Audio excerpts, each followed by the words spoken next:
अस्सलामुअलैकुम वरहमतुल्लाहि वबरकातुहू। क्या हाल चाल है भाईजान? ठीक ठाक हो? खरीय से उससे तरीके ठीक है भाइयों की। तो दोस्तों कहते ने कि पानी पीते हैं खूह कदे नहीं सुके, जे मैं घुट पी लिया तो फिर की गए। लखा आंदे ने लखा टुर जाते ने, तो जे मैं आ गया तो बोलो फिर की गए। कहते ने कि लैना देना मुकद्दर या नसीब की बात है। किसी मुसलमान की गल नूं गौर दे नाल सुन लेना मुसलमाना का इखलाकी फर्ज है। उसका दिल चाहे तो वो कतरों कतरों से समंदर कर दे, वो तो खालिक के कायनात की मर्जी है, चाहे यतीमों को पैगंबर कर दे। लो जनाब अली, मैं जनाब दी अखां दे सामने नवे तो नवे तेल नवे तो नवे तिले बना के जनाब नूं दिखाना वा। मैं एक सांडे दा आयल और बिच्छू दा आयल और जड़ी बूटियां दा आयल एक मैं तैयार किया है। उस आयल दे जनाब नूं फायदे दसांगा कि फायदे की ने।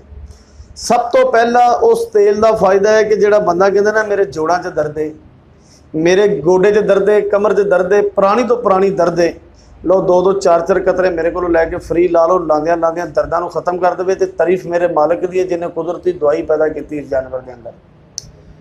और दूसरा इसका फायदा की है कि जिहड़ा बंदा कहता है ना मेरियां नसां के अंदर कमजोरी, नफ्स के अंदर कमजोरी आ गई, नफ्स के अंदर जनाबे लिए पतलापन आ गया, नफ्स के अंदर टेढ़ापन आ गया। देखो शरा च शर्म नहीं, मसले च हया नहीं। अगर 6 इंच के कद के नाम का मर्द नहीं, यह जड़ियाँ लम्बिया लम्बिया मुछां रखियां का नाम मर्द नहीं, यह दाढ़ी मेरे नबी की सुन्नत हैगी जी, ये इस 6 इंच के पुरजे का नाम मर्द है। अगर यह ना नाल होंदा तो मर्द की कोई वैल्यू नहीं, वो मर्द ही नहीं कहता, ये नाल ही सारी वैल्यू जे, ये नाल ही मर्द है। कहते हैं कि जिहड़ा बंदा अपनी बीवी का हक अदा नहीं ना कर सकता, साडा माशरा कहता कि उन्होंने आज़ाद कर दो। देखो मैं कि तुहानूं अज एक तरीका दसांगा इंशाअल्लाह ताला। ये मैं आयल तैयार करना वे, इस आयल का तरीका की है। तो 2-4 कतरे जोहर दे रहो। सब तो पहले वालों की करो पाकी, वालों की करो सफाई। निस्बे ईमान है तो मोमन की पहचान है। सफाई करन तो बाद ये चंद कतरे तेल दे लो, इसकी हल्की हल्की मालिश कर दो। मालिश करन तो बाद ये अंदर बेपना शक्ति पैदा करे, मजबूती पैदा करे, तो नबी की सुन्नत अदा करे जो गुनाह ना करे जे। 7 ते 7 14 दिन ला लो, 14 दिनों के अंदर ये अंदर बेपना शक्ति पैदा करे, मजबूती पैदा करे, तो अपनी बीवी का हक अदा कर। तेरी बीवी भी तेनों कहे बल्ले भी बल्ले तू चीता ते तेरे पिछले शेर, जितों कढ़े उत्थे ही रख फेर। तो फिर मनी वाकई यासीन भरा ने दिता है खालस सांडे का तेल। सांडे का तेल और जिंदगी का खेल। सांडे का तेल खालस नहीं लभदा, कहते हैं कि मैंने 2 कतरे खालस सांडे के तेल दे लभ जाना तो मैं तेरे नक दी लकीरां कढ़ा दा। आओ यासीन दे कोल तुहाड़ियां अखां दे सामने बना के दिंदा है।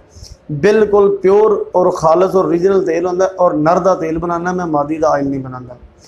मेरे को जिहड़ा बंदा तेल लैन आएगा इंशाअल्लाह ताला उहदियां बिल्कुल अखां दे सामने लाइव बना के दांगा। और दूसरी गल है कि किसी बंदे नूं जोड़ां च, गोडे च, लक च, कमर च दर्द है, दर्दां वाली जगह ते लाओ, सांडे का आयल दर्दां नूं भी खत्म करता है। तीसरा फायदा है कि जिहड़ा बंदा कहता मैनूं बवासीर, बवासीर वाली जगह ते इस तरीके नाल अच्छे तरीके नाल बवासीर ते अंदर भी ते बाहर भी ला दो। देखो शरा च शर्म नहीं, सारे मिल के दुआ करो कि अल्लाह की जात पाक किसी को बवासीर की बीमारी ना लावे। जिन्होंने बीमारी लगी वो को पुछ के वेखो कि किस हाल के अंदर है। इनू जनाबे लिए 7 ते 7 14 दिन बवासीर वाली जगह पर भी ला दो। एडे एडे लम्बे मौके इंज झाड़ देगा जिवें बेरी के बेर झड़ते हैं। ये 3 फायदे हो गए। इसका चौथा फायदा की, जिहड़ा बंदा कहता मेरी 80 तो 90 साल उम्र है, 70 साल उम्र है, 80 साल उम्र है, बड़े बड़े तेल इस्तेमाल किए, मैनू तेल फायदा नहीं करता।